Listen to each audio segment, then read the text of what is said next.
Assalamualaikum warahmatullahi wabarakatuh. Perkenalkan, nama saya Nurtan dengan NIM 19250410112 dari jurusan Pendidikan Teknik Elektronika Universitas Negeri Makassar. Kali ini saya akan mempresentasikan hasil resume belajar dan pembelajaran sistem online. A. Konsep belajar dan pembelajaran. 1. Hakikat belajar. Belajar yaitu suatu kegiatan di mana seseorang membuat atau menghasilkan sesuatu yang baru, baik dari segi afektif, kognitif maupun psikomotor. 2. Hakikat pembelajaran. Pembelajaran yaitu suatu kegiatan yang dilakukan agar proses belajar dapat berjalan secara efektif dan efisien. Pengertian belajar. Belajar adalah suatu usaha yang dilakukan seseorang untuk memperoleh suatu perubahan tingkah laku yang baru secara keseluruhan sebagai hasil pengalamannya.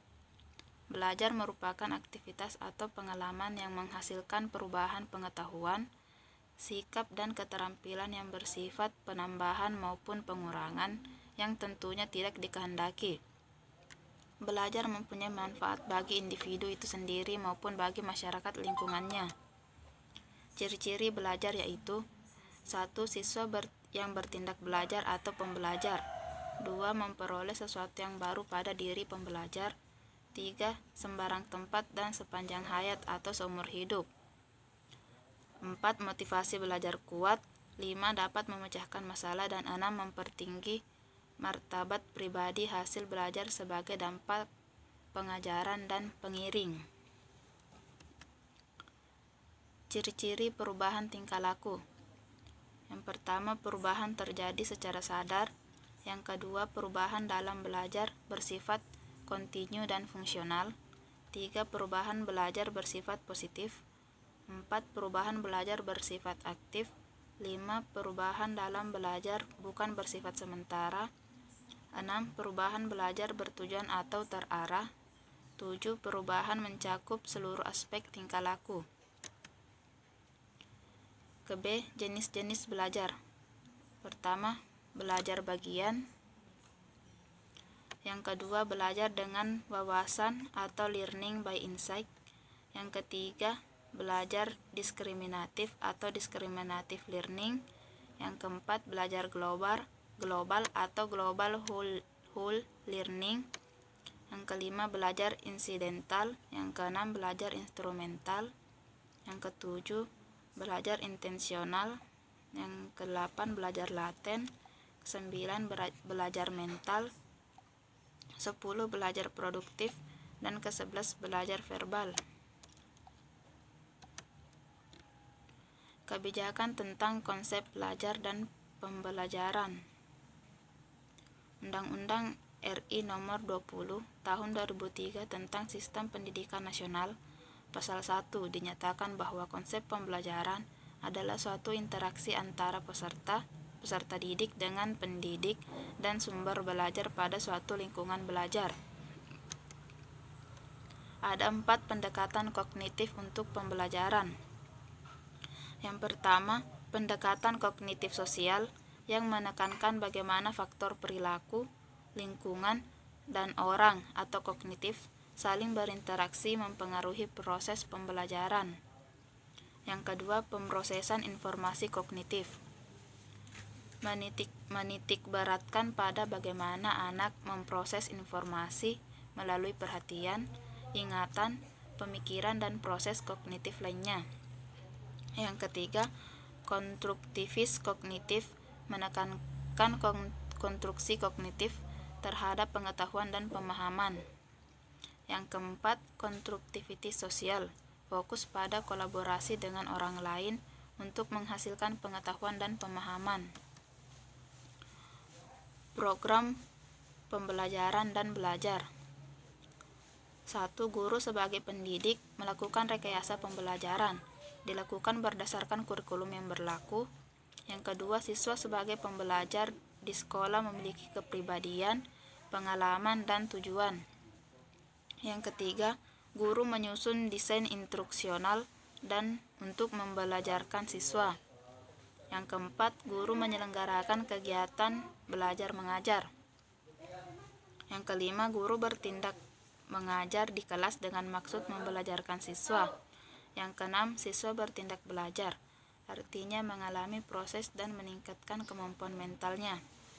Yang ketujuh, dengan berakhirnya suatu proses belajar, maka siswa memperoleh suatu hasil belajar. Hasil belajar merupakan hasil dari suatu interaksi tindak belajar dan tindak mengajar. Dari sisi guru, tindak mengajar diakhiri dengan proses evaluasi hasil belajar. Dari sisi siswa, hasil belajar merupakan berakhirnya puncak proses belajar. Ciri-ciri pembelajaran yaitu siswa yang mengalami perubahan. Yang kedua, memperoleh perubahan mental internal pada diri pembelajar. 3. Sembarang tempat. 4. Sepanjang hayat. 5. Kemauan mengubah diri. 6. Terjadinya perubahan positif. 7. Memperbaiki kemajuan mental. 8. Kemajuan ranah kognitif, afektif, dan psikomotor. Konsep teori belajar. Teori-teori belajar. Belajar sebagai suatu proses berfokus pada apa yang terjadi ketika belajar berlangsung. Teori belajar adalah upaya untuk menggambarkan bagaimana orang dan hewan belajar, sehingga membantu kita memahami proses yang kompleks dalam pembelajaran. Macam-macam teori belajar. Kategori utama teori-teori belajar yaitu: yang pertama, teori belajar behaviorisme, hanya berfokus pada aspek objektif diamati pembelajaran. Yang kedua, teori belajar kognitivisme, melihat atau melampaui perilaku untuk menjelaskan pembelajaran berbasis otak. Yang ketiga, teori belajar konstruktivisme, bahwa belajar sebagai sebuah proses di mana pelajar aktif membangun ide-ide baru atau konsep. Prinsip-prinsip pembelajaran. Yang pertama, perhatian dan motivasi. Dalam proses pembelajaran, perhatian merupakan faktor yang besar pengaruhnya. Kalau peserta didik mempunyai perhatian yang besar mengenai apa yang dipelajari, peserta didik dapat menerima dan memilih stimuli dan relevan yang diproses lebih lanjut di antara sekian banyak stimuli yang datang dari luar. Apabila peserta didik mempunyai motivasi, maka akan terjadi: yang pertama, bersungguh-sungguh menunjukkan minat, mempunyai perhatian dan rasa ingin tahu yang kuat untuk ikut serta dalam kegiatan belajar. Yang kedua, berusaha keras dan memberikan waktu yang cukup untuk melakukan kegiatan tersebut. Yang ketiga, terus bekerja sampai tugas-tugas tersebut terselesaikan. 2. Keaktifan. John Dewey mengemukakan bahwa belajar adalah menyangkut apa yang harus dikerjakan siswa untuk dirinya sendiri, maka inisiatif harus datang dari dirinya sendiri. Guru hanya sebagai pembimbing dan pengarah. Menurut teori kognitif, belajar menunjukkan adanya jiwa yang aktif. Jiwa mengolah informasi yang kita terima, tidak hanya menyimpan saja tanpa mengadakan transformasi. Menurut teori ini, anak memiliki sikap aktif, konstruktif, dan mampu merencanakan sesuatu. Anak mampu mencari, menemukan, dan menggunakan pengetahuan yang telah diperolehnya. 3. Keterlibatan langsung atau pengalaman. Belajar haruslah dilakukan sendiri oleh siswa. Belajar adalah mengalami dan tidak bisa dilimpahkan pada orang lain. Dalam belajar efektif adalah melalui pengalaman langsung. Siswa tidak hanya mengamati, tetapi ia harus menghayati, terlibat langsung dalam perbuatan dan bertanggung jawab terhadap hasilnya. Modus pengalaman belajar. Pertama, 10% dari apa yang kita baca. Yang kedua, 20% dari apa yang kita dengar. Yang ketiga, 30% dari apa yang kita lihat. Yang keempat, 50% dari apa yang kita lihat dan dengar. Yang kelima, 70% dari apa yang kita katakan. Dan yang keenam, 90% dari apa yang kita katakan dan lakukan. Yang keempat, pengulangan. Dalam proses belajar, semakin sering materi pelajaran diulangi, maka semakin ingat dan melekat pelajaran itu dalam diri seseorang. Mengulang besar pengaruhnya dalam belajar, karena dengan adanya pengulangan, bahan yang belum begitu dikuasai serta mudah terlupakan akan tetap tertanam dalam otak seseorang. Yang kelima, tantangan. Menurut teori ini, belajar adalah berusaha mengatasi hambatan-hambatan untuk mencapai tujuan. Agar pada diri anak timbul motif yang kuat untuk mengatasi hambatan dengan baik, maka bahan pelajaran harus menantang. Tantangan yang dihadapi membuat siswa bersemangat untuk mengatasinya. Yang keenam, balikan atau penguatan. Siswa akan belajar lebih semangat apabila mengetahui dan mendapat hasil yang baik. Apabila hasilnya baik, akan menjadi balikan yang menyenangkan dan berpengaruh baik bagi usaha belajar selanjutnya. Namun dorongan belajar itu tidak saja dari penguatan yang menyenangkan, tetapi juga yang tidak menyenangkan, atau adanya penguatan positif maupun negatif dapat memperkuat belajar. 7. Perbedaan individual. Perbedaan individual ini berpengaruh pada cara dan hasil belajar siswa. Karenanya, perbedaan individu perlu diperhatikan oleh guru dalam upaya pembelajaran. Sistem pendidikan klasik kurang memperhatikan masalah perbedaan individual. Umumnya, pelaksanaan pembelajaran di kelas dengan melihat siswa sebagai individu dengan kemampuan rata-rata, kebiasaan yang kurang lebih sama, demikian pula dengan pengetahuannya. Pembelajaran kooperatif. Paradigma lama tentang proses pembelajaran yang bersumber pada teori tabula rasa John Locke, di mana pikiran seorang anak seperti kertas kosong dan siap menunggu coretan-coretan dari gurunya sepertinya kurang tepat lagi digunakan oleh para pendidik saat ini. Tuntutan pendidikan sudah banyak berubah. Pendidik perlu menyusun dan melaksanakan kegiatan belajar mengajar di mana anak dapat aktif membangun pengetahuannya sendiri. Hal ini sesuai dengan pandangan konstruktivisme, yaitu keberhasilan belajar tidak hanya bergantung pada lingkungan atau kondisi belajar, tetapi juga pada pengetahuan awal peserta didik. Belajar melibatkan pembentukan makna oleh peserta didik dari apa yang mereka lakukan, lihat, dan dengar. Strategi pembelajaran kooperatif. A. Pengertian pembelajaran kooperatif. Salah satu masalah yang dihadapi dunia pendidikan kita adalah masalah lemahnya proses pembelajaran. Dalam proses pembelajaran, anak kurang didorong untuk mengembangkan kemampuan berpikir. Proses pembelajaran di dalam kelas diarahkan pada kemampuan anak untuk menghafal informasi. Otak anak dipaksa untuk mengingat dan menimbun berbagai informasi tanpa dituntut untuk memahami informasi yang diingatnya, untuk menghubungkannya dengan kehidupan sehari-hari.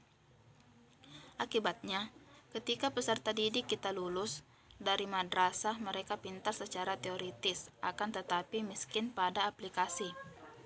Oleh karena itu, guru harus memiliki kemampuan dan pemahaman tentang pengetahuan dan keterampilan yang lain, misalnya pemahaman tentang psikologi perkembangan manusia, pemahaman tentang teori-teori perubahan tingkah laku, kemampuan merancang berbagai media dan sumber belajar, dan kemampuan mendesain strategi pembelajaran yang tepat sesuai dengan materi yang diajarkan, agar peserta didik betul-betul bisa menguasai materi yang diajarkan serta bisa mengaplikasikan dalam kehidupannya.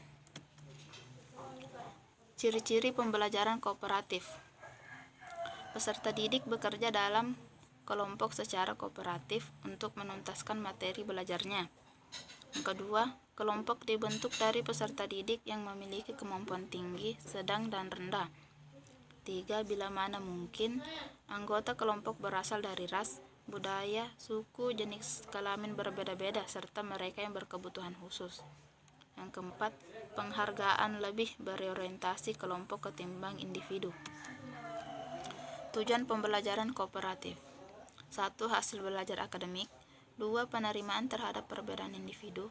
3. Pengembangan keterampilan sosial. Prinsip pembelajaran kooperatif. Terdapat 4 prinsip dasar pembelajaran kooperatif, seperti dijelaskan di bawah ini, Wina Sanjaya 2008. 1. Prinsip ketergantungan positif. 2. Tanggung jawab perseorangan. 3. Interaksi atau tatap muka antar anggota kelompok. Yang keempat, partisipasi dan komunikasi. Prosedur strategi pembelajaran kooperatif. 1. Menetapkan tujuan pembelajaran, aktivitas dan penghargaan. Yang kedua, komposisi kelompok. Yang ketiga, kerjasama yang efektif. Yang keempat, perilaku yang dapat diterima dan tidak dapat diterima.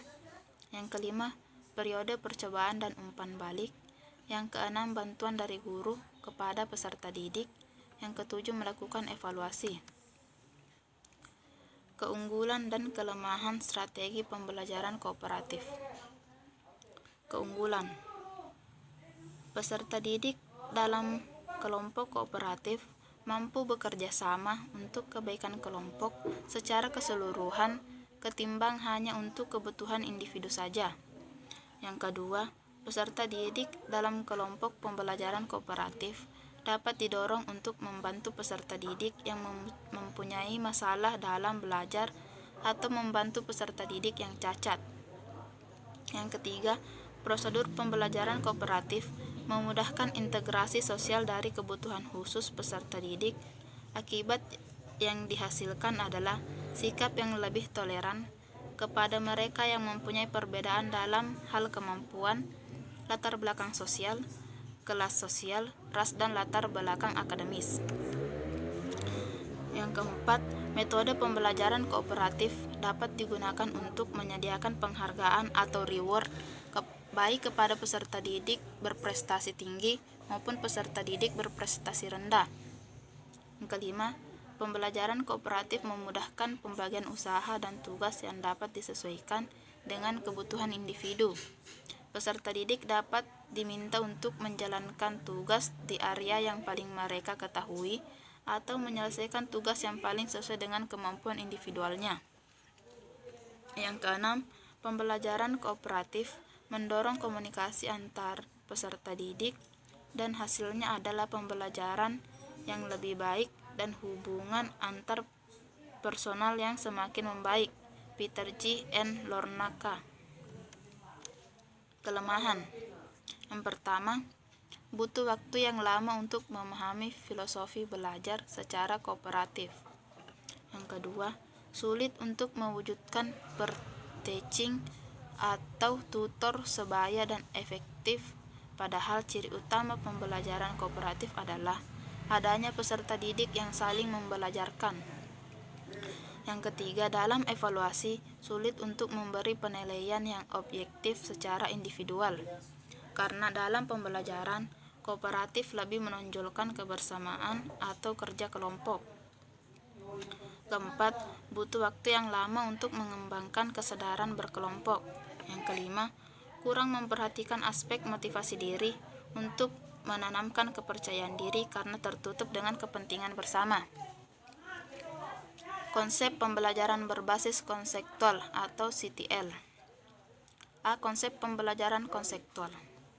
Pembelajaran konseptual merupakan konsep belajar yang dapat membantu guru mengaitkan antara materi yang diajarkannya dengan situasi dunia nyata peserta didik dan mendorong peserta didik membuat hubungan antara pengetahuan yang dimilikinya dengan penerapannya dalam kehidupan mereka sebagai anggota keluarga dan masyarakat.